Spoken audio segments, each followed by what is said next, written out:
नमस्कार, मी आकांक्षा जावडेकर। सरता आठवडा महाराष्ट्रासाठी कसा दृष्टीने पावसाळी अधिवेशनात कोणते महत्त्वपूर्ण निर्णय घेण्यात आले, कोणत्या बातम्यांनी राज्याचं लक्ष वेधलं, हे सगळं जाणून घेणार आहोत महासप्ताह या आमच्या महाराष्ट्र विशेष बुलेटिन मधून।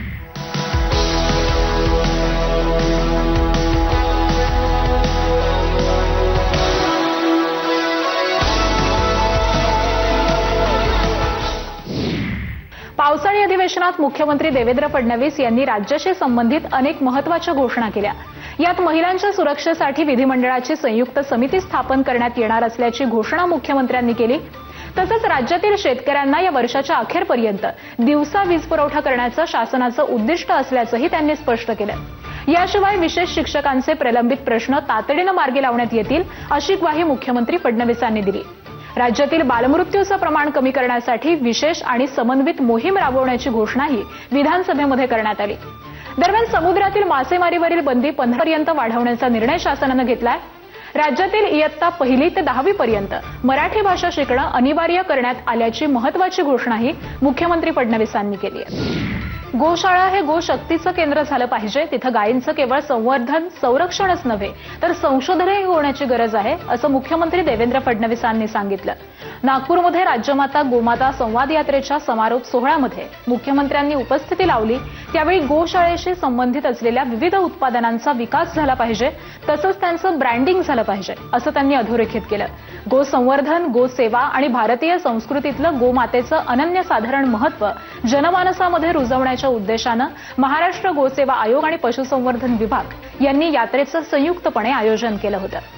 गो आधारित अर्थव्यवस्था जर आपण तयार केली तर अशी किती संकट आली तरी त्याचा सामना करण्याची ताकद ही आमच्या शेतकऱ्यांमध्ये त्या ठिकाणी आपण निर्माण करू शकतो। महाराष्ट्राचं सरकार गोसेवा आयोगाच्या पाठीशी आणि गोपालकांच्या पाठीशी अत्यंत खंबीरपणे उभा आहे। वळूयात पुढच्या बातमीकडे। पिंपरी चिंचवड शहराची भविष्यातली गरज लक्षात घेऊन राबवण्यात येणारा पवना थेट समांतर जलवाहिनी प्रकल्प हा शेतकऱ्यांच्या संमतीनं आणि संवादातूनच पुढे नेला जाईल, असं विधान भवनात पवना जलवाहिनी प्रकल्पासंदर्भामध्ये आयोजित बैठकीत मुख्यमंत्र्यांनी सांगितलंय। या प्रकल्पासाठी शेतकऱ्यांशी संवाद साधण्यासाठी तयार आहोत। स्थानिक लोकप्रतिनिधींनी देखील यासाठी पुढाकार घ्यावा। शासनाकडून शेतकऱ्यांना दिलेली आश्वासनं पूर्ण करावी, यामध्ये दिरंगाई करू नये असे निर्देश मुख्यमंत्री देवेंद्र फडणवीसांनी दिलेत। हिंदुस्तान कोका कोला बेव्हरेजेस या कंपनीनं जळगाव जिल्ह्यातल्या जामनेरमध्ये ग्रीनफील्ड प्रकल्पासह राज्यात सुमारे 1200 कोटी रुपयांची गुंतवणूक करण्याची तयारी दर्शवली आहे। या गुंतवणुकीमुळे मोठ्या प्रमाणावरती रोजगार निर्मिती, स्थानिक उद्योगांना चालना मिळून आर्थिक विकासाला गती मिळेल, असं मुख्यमंत्री देवेंद्र फडणवीस यांनी सांगितलं।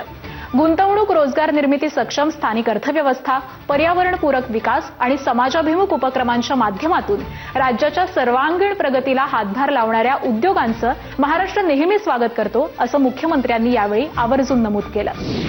यानंतर वळूयात पुढच्या बातमीकडे। उपमुख्यमंत्री एकनाथ शिंदे यांच्या अध्यक्षतेखाली श्री क्षेत्र पंढरपूरच्या सर्वांगीण विकासासाठी तब्बल 3223 कोटी रुपयांच्या विकास आराखड्याला मंजुरी देण्यात आली आहे। या आराखड्यामध्ये वारकऱ्यांसाठी आधुनिक सुविधा, मंदिर परिसरातील भव्य कॉरिडॉर, प्राचीन मंदिराचं संवर्धन, शहर सुशोभीकरण, त्याचबरोबर भूसंपादन आणि पुनर्वसनाच्या कामांचा समावेश असणार आहे। या निर्णयामुळे श्री क्षेत्र पंढरपूरच्या विकासाला नवी दिशा मिळणार असल्याचं त्यांनी सांगितलं आहे।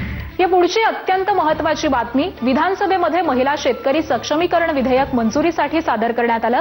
यामध्ये शेतजमीन नसली तरी शेतीपूरक व्यवसाय काम करणाऱ्या महिलांना देखील शेतकऱ्यांचा दर्जा दिला जाणार आहे। शेती पिकांची लागवड, उत्पादन, पशुपालन, कुक्कुटपालन, दुग्ध व्यवसाय तसंच शेतजमिनीचा वापर आणि विक्री इत्यादी सर्व शेतीविषयक कार्यांमध्ये सहभागी महिलांना शेतकऱ्याचा दर्जा मिळणार आहे। महाराष्ट्राच्या अर्थव्यवस्थेला खंबीरपणे जिवंत ठेवणाऱ्या प्रत्येक महिला शेतकऱ्याला दिलेली ही खरी मानवंदना आहे, असं सुनेत्रा पवारांनी म्हटलंय। महिला शेतकरी सक्षमीकरण विधेयक हा केवळ कायदा नाही तर मातीत जीव ओतणाऱ्या काळ्या आईला, हिरवं गोंदणाऱ्या आणि महाराष्ट्राच्या कृषी अर्थव्यवस्थेला खंबीरपणे उभं ठेवणाऱ्या प्रत्येक महिला शेतकऱ्याच्या श्रमाला, सन्मानाला आणि हक्काला दिलेली ही खरी मानवंदना आहे।